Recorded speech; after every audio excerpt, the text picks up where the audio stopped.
ये कहानी है मानसी की, जिसने पिछले हफ्ते ही अपनी जॉब खो दी और इसी वजह से वो एक जॉब की तलाश में थी और नई जॉब को ढूंढने के लिए मानसी अपने रिज्यूम को ऑनलाइन वेबसाइट पर डाल देती है। रात को सोने से पहले जब मानसी अपने लैपटॉप को चेक करती है तो उसे एक मेल आई हुई थी,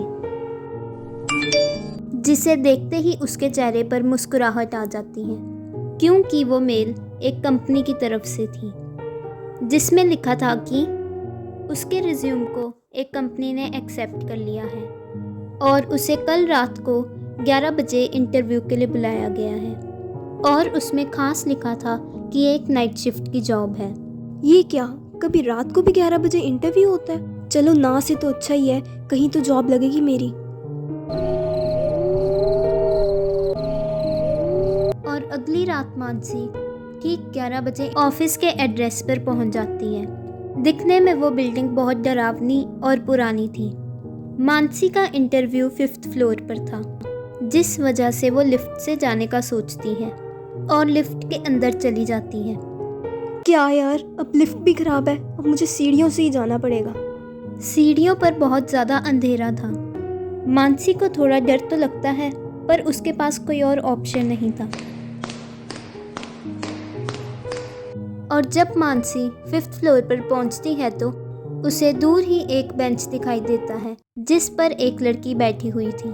मानसी भी उस लड़की के साथ जाकर बैठ जाती है और वो दोनों आपस में बात करने लग जाती हैं। और मानसी को पता लगता है कि वो लड़की भी उसी की तरह इंटरव्यू देने आई है और उसका नाम प्रिया है।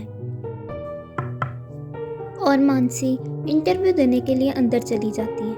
अंदर जाते ही मानसी को बहुत अजीब लगता है, क्योंकि कमरा बहुत ठंडा था और कमरे में बहुत अजीब सी बदबू भी आ रही थी। जब मानसी अपनी बॉस के सामने जाकर बैठती है तो वो देखती है कि उसकी बॉस का चेहरा पूरे बालों से ढका हुआ है और उसके हाथ इतने सफ़ेद थे जैसे किसी मरे हुए के। पर फिर भी मानसी अपना सही से इंटरव्यू दे देती है और मानसी को वो जॉब मिल जाती है। काम के पहले दिन मानसी समय से भी पहले आती है, इसी वजह से ऑफिस में कोई भी नहीं था। जैसे ही वो अपना काम शुरू करने के लिए लैपटॉप को ऑन करती है तो उसे एक अजीब साया दिखाई देता है। ये क्या, ये लैपटॉप को क्या हो रहा है? ये ठीक क्यों नहीं हो रहा? कोई मेरी मदद करो, बचाओ। उसी समय वहाँ मानसी के 2 कलीग्स आ जाते हैं। ये देखो लैपटॉप में कुछ है, लैपटॉप में कुछ है। शांत हो जाओ मानसी, लैपटॉप में कुछ भी तो नहीं है। नहीं, यहाँ पर कोई था, यहाँ पर एक औरत थी जो बचाओ बचाओ बोल रही थी। मानसी रिलैक्स, देखो कुछ भी तो नहीं है यहाँ। मानसी को शांत करवाने के बाद तीनों अपने काम पर लग जाते हैं। जब वो तीनों अपना काम कर ही रहे थे तो अचानक उन्हें किसी के चीखने की आवाज़ आती है। वो आवाज़ उनकी बॉस के कमरे में से आ रही थी। आवाज़ को सुनकर वो तीनों अपनी बॉस के कमरे की तरफ भागते हैं और ज़ोर से वहाँ का दरवाज़ा खोलते हैं। कमरे में बॉस आराम से अपना काम कर रही थी। तीनों को अंदर अचानक आता देख बॉस को गुस्सा आ जाता है। तुम तीनों मेरे से बिना पूछे अंदर कैसे आए? और ये क्या चीख चीख लगाया हुआ है? जाओ जाके अपना काम करो। ये सब उन तीनों को बहुत अजीब लगता है। ये चीखने की बात किसकी थी? मैम तो हमारी बात सुनने को तैयार भी नहीं है, हमें ऐसे ही बाहर निकाल दिया। छोड़ो ना यार, हम अपना काम करते हैं। थोड़ी देर बाद प्रिया के डेस्क पर पड़ा फोन बजता है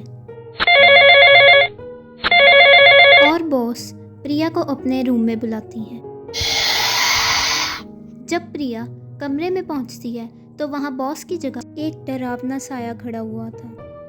मैम ये क्या हुआ आपको? मैंने कुछ नहीं किया, मुझे छोड़ दो। मैम मुझे छोड़ दो। तुम सब मरोगे। जब प्रिया बॉस के रूम से बाहर आती है तो उसका चेहरा भी बहुत सफ़ेद था और वो बहुत परेशान लग रही थी। मानसी को ये सब देखकर बहुत अजीब लगता है।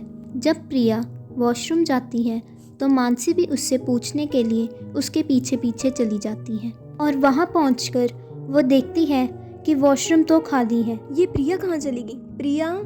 तभी उसे एक टॉयलेट से आवाज़ आती है।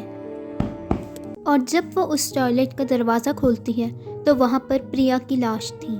प्रिया, ये तुम्हें क्या हो गया प्रिया? प्रिया। मानसी ये सब देखकर बहुत डर जाती है और जाकर अमित को ये सब बताती है और फिर वो दोनों मिलकर बॉस के रूम में जाते हैं। हम लोग यहाँ काम नहीं कर सकते, ये अजीब से ऑफिस में हम नहीं काम करेंगे। हाँ, हम लोग यहाँ पे काम नहीं करेंगे और प्रिया भी मर चुकी है।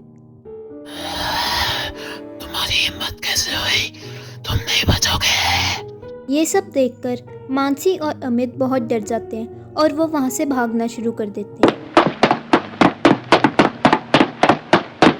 भागते भागते वो दोनों एक कमरे में पहुँचते हैं जहाँ उन्हें एक बहुत पुराना न्यूज़पेपर मिलता है जिसे पढ़कर उनके होश उड़ जाते हैं, क्योंकि उसमें लिखा था कि ये ऑफिस की बिल्डिंग तो 21 मार्च 2001 को ही जलकर राख हो गई थी और वहाँ की बॉस मिस संगीता जो रात को लेट नाइट काम कर रही थी वो जलकर मर गई थी। ये क्या अमित, ये तो हमारी बॉस का ही नाम है। मतलब मिस संगीता पहले ही मर चुकी है। तभी वहाँ एक डरावना साया आ जाता है जो अमित को अपने साथ ले जाता है।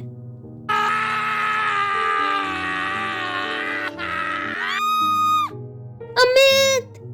मानसी अपने आप को बचाने के लिए सीढ़ियों से भागना शुरू कर देती है। तभी वो डरावना साया उसके सामने आ जाता है और मानसी सीढ़ियों से गिर जाती है और मानसी भी मर जाती है। एक हफ्ते बाद। वाह, चलो मैं भी एक नाइट शिफ्ट की जॉब भी चाहता था, वो भी मिल गई। क्या तुम